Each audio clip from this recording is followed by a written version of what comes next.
अस्सलाम वालेकुम मेरे बच्चों, ज़्यादा फूड में आप सबको खुशामदीद। और ये हम आज बनाने जा रहे हैं सवैयाँ। हम बनाने जा रहे हैं। आज मेरा बड़ा दिल कर रहा था, मैंने कहा चलो आज सेवियाँ पकाने हैं। सेवियाँ पकाने का तुहानू तरीका दसने हैं। तो असी अज मिठियां सेवियाँ पकान लगे हैं। तो देखो ऑयल मैं पाता वे, तो हुण असी तुहानू सेवियाँ विच फ्राई करनियां दसने हैं। तो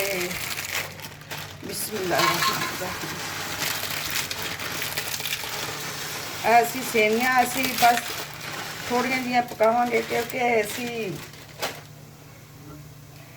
चस्का ही लाना जरा। असी अज मैं क्या अज अपने बच्चों भी मैं चस्का वहावा कि सेवियाँ मिठियां पकाई दियां ने, तो बहुत मज़ेदार बनदियां ने, बहुत जैके वालियां बनदियां ने। तो तुसी भी घर बना के ते ट्राई करके तो मैनू कमेंट करके दसना कि कैसियां तुहानू लगियां मेरियां सेवियां पक्कियां।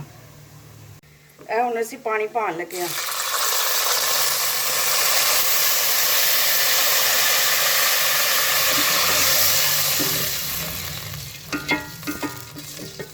असीं पानी पाता वे, तकरीबन असीं 1.5 गिलास पानी दा पाया है। असीं हुण इहनूं जरा पक्कन देना है। असीं हुण इहनां नूं ढक दांगे ते इहनूं असीं हल्की आंच ते पक्कन देना वे। असीं उन्नी देर पक्कन देना जिन्नी देर गल नहीं जांदियां।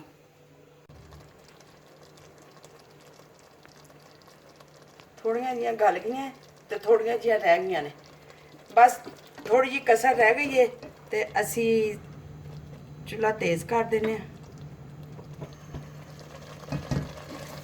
पानी नूं असीं हुण खुश्क करना है, तो घ्यो दे विच असीं इहनूं चंगी तरह फ्राई करके तो फिर असीं ला दांगे। वेखदे पे जे कि सेवियां साडियां गल गईयां ने हल्कियां जिहियां। तो असीं हुण पान लगे आ चीनी। मिठा तुसीं अपने टेस्ट के मुताबिक पाना। असीं जरा हल्का पाया है, क्योंकि मैं भी खानियां हुंदियां ने, ते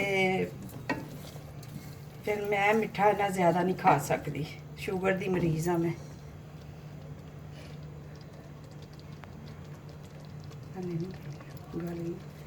जिमें कि देखते पे जे कि हुण साडे सेवियां ने घ्यो छड्ड दिता वे। ते असीं हुण थोड़ी देर फ्राई करके घ्यो दे विच ऑयल दे विच फ्राई करके ते असीं चूल्हा बंद कर दांगे। ते तुहानू सर्व करके विखाने आ। असीं हुण सर्व करके तुहानू विखा रहे हैं। तो माशाल्लाह बहुत मज़ेदार ने। घर बना के तुसीं भी ट्राई करके ते कमेंट करके मैनूं दसना। ते अपना ते अपने घर वालियां दा ख्याल रखना। ते मेरे चैनल नूं सबसक्राइब करना। ते मैनूं दुआवां 'च याद रखना।